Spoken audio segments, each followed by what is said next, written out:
It was the first night in my new apartment when I saw them. I remember it vividly because I hadn't unpacked yet, and the only light in the room came from a flickering street lamp outside.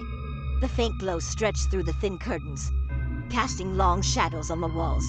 I was exhausted from the move and just wanted to sleep, but something felt off. As I lay in bed, staring at the ceiling, I thought I heard a noise. It was faint, like a distant tapping, almost as if someone were lightly drumming their fingers on a window. I sat up, peering around the dark room. I shook my head, convincing myself it was just my imagination. I had always been a bit of a paranoid person, especially when I was in unfamiliar places, but then I saw him. There was a figure standing outside my window, perfectly still. At first, I thought it was a trick of the light, maybe a shadow cast by a tree or something. But as my eyes adjusted, I realized it wasn't a shadow at all. It was a man. He was tall, with a long coat that billowed slightly in the wind. I could make out his face, but I could feel his eyes on me. He was just standing there, watching.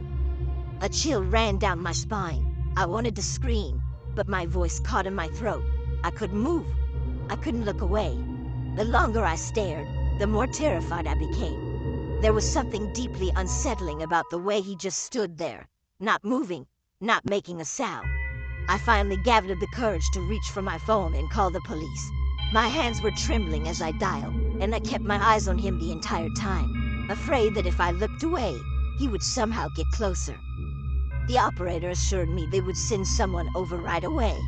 I nodded, even though she couldn't see me, and hung up. I kept the phone clutched in my hand, feeling a bit more secure with it. But as the minutes dragged on, he didn't move. He just kept watching. When the police arrived, I felt a wave of relief. I practically ran to the door to let them in, and when I turned back to the window, he was gone. I could still feel his presence though, like a stain on my mind. The officers checked the area outside and found nothing. No footprints, no signs of anyone having been there at all.